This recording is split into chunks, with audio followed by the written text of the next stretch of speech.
Hi friends, welcome back to my channel సరదాగా కాసేపు.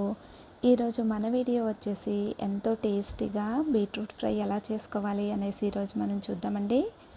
చాలామందికి బీట్రూట్ అంటే ఇష్టం ఉండదు కదా, అలాంటి వారి కోసం ఇలా చేసి పెట్టారంటే ఎంతో టేస్టీగా యమ్మీగా తినేస్తారు. అంత రుచిగా ఉంటుందండి. చూస్తుంటేనే నోరూరించేలాగా అనిపిస్తూ ఉంది కదా, టేస్ట్ కూడా అంతే పర్ఫెక్ట్గా ఉంటుందండి. తప్పకుండా మీరు కూడా ఇలాగ ట్రై చేయండి, మీ అందరికీ కూడా నచ్చుతుంది. ఇక్కడ ఒక పొడి రెడీ చేసి వేసుకున్నానండి. ఇది వేసుకోవటం వల్ల మరింత టేస్టీగా మన బీట్రూట్ ఫ్రై ఉంటుంది.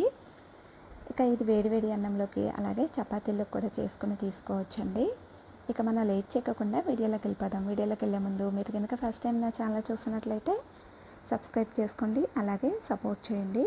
ఇక్కడ నేను స్టవ్ ఆన్ చేసుకొని ఒక ప్యాన్ పెట్టేసి దీంట్లోకి ఒక 1.5 గరిటె వరకు ఆయిల్ వేసుకున్నానండి.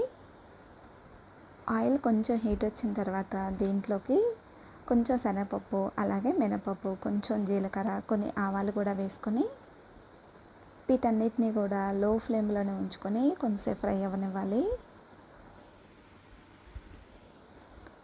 ఇవి కొంచెంసేపు ఫ్రై అయిపోయిన తర్వాత ఇలాగ ముందుగానే నేను ఆనియన్ ముక్కలు కట్ చేసుకొని ఉంచుకున్నానండి. కట్ చేసి పెట్టుకున్న ఈ ఆనియన్ ముక్కలు వేసుకొని ఒక్కసారి మొత్తం కూడా కలుపుకొని లో ఫ్లేమ్లోనే ఉంచుకొని జస్ట్ కొంతసేపు అలాగా ఫ్రై అవ్వనివ్వాలి. ఇది కొంచెం ఫ్రై అయిపోయిన తర్వాత ఇప్పుడు దీంట్లోకి ఇక్కడ నేను ముందుగానే బీట్రూట్ ముక్కలు కట్ చేసి పెట్టుకున్నానండి. ఇలాగా కొంచెం మీడియం సైజ్ ముక్కలుగా కట్ చేసుకున్నాను. కావాలంటే మీరు చిన్న చిన్న ముక్కలుగా కూడా కట్ చేసుకోవచ్చు. ఇలాగా కట్ చేసుకొని వేసుకొని ఇక ఒకసారి మొత్తం కూడా ఇలాగ కలుపుకోవాలండి. కలుపుకొని మూత పెట్టేసుకొని లో ఫ్లేమ్లోనే ఉంచుకొని కొంచెంసేపు ఫ్రై అవ్వనివ్వాలి. మరి కొంచెం సేపు అయిన తర్వాత మరొకసారి మనం మూత తీసుకొని మరొకసారి ఇలాగ కలుపుకొని ఇక ఇప్పుడు దీంట్లోకి మనం వాటర్ యాడ్ చేసుకోవాలండి. ఇలాగ కొంచెంసేపు ఫ్రై అయిపోయిన తర్వాత ఇలాగ వాటర్ యాడ్ చేసుకొని మరొకసారి కలుపుకొని మూత పెట్టేసుకొని బీట్రూట్ ముక్కల్ని చక్కగా ఉడికించుకోవాలి.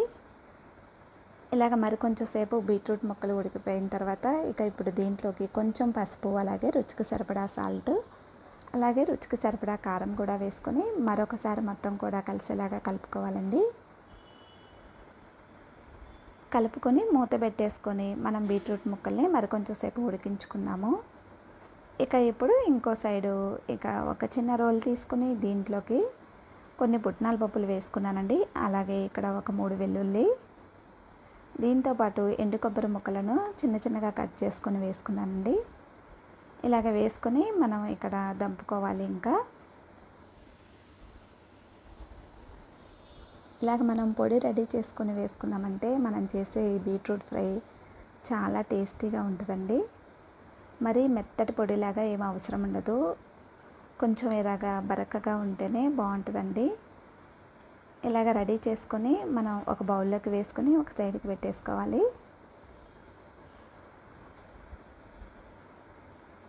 ఇక ఇప్పుడు మరొకసారి మనం మూత తీసుకొని చూసుకుందాము. ఇక్కడ మనకి బీట్రూట్ చక్కగా ఉడికిపోయిందండి.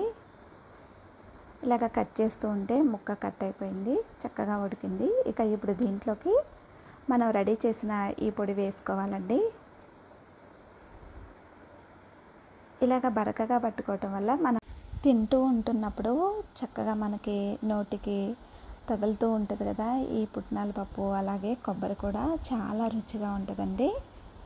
ఇలాగ మొత్తం కూడా ఒకసారి కలుపుకొని మనం మూత పెట్టేసుకొని జస్ట్ కొంతసేపు అలాగా ఫ్రై అవ్వనివ్వాలి. ఇక మనం ఇంకో సైడు స్టవ్ ఆన్ చేసుకొని లైట్గా ఆయిల్ వేసుకొని కరివేపాకు వేసి ఇక మనం కొంచెంసేపు ఫ్రై చేసుకోవాలండి. ఫ్రై చేసుకొని ఈ కరివేపాకుని ఇక ఈ మన బీట్రూట్ ఫ్రైలోకి వేసుకొని ఒకసారి మొత్తం కూడా కలుపుకొని స్టవ్ ఆపేసుకొని వేడివేడిగా ఒక బౌల్లోకి సర్వ్ చేసుకొని తీసుకున్నాం అనుకోండి, ఎంతో టేస్టీగా యమ్మీగా ఉండే మన బీట్రూట్ ఫ్రై రెడీ అయిపోయింది.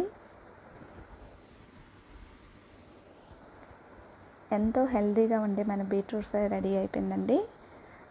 చాలా టేస్టీగా ఉంటుంది. తప్పకుండా మీరు కూడా ఇలాగ ట్రై చేయండి, మీ అందరికీ కూడా నచ్చుతుంది. ఈ వీడియో మీకు నచ్చిందని అనుకుంటున్నాను. ఈ వీడియో నచ్చినట్టయితే ఒక లైక్ చేయండి.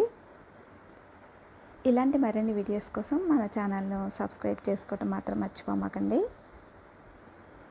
Thanks for watching.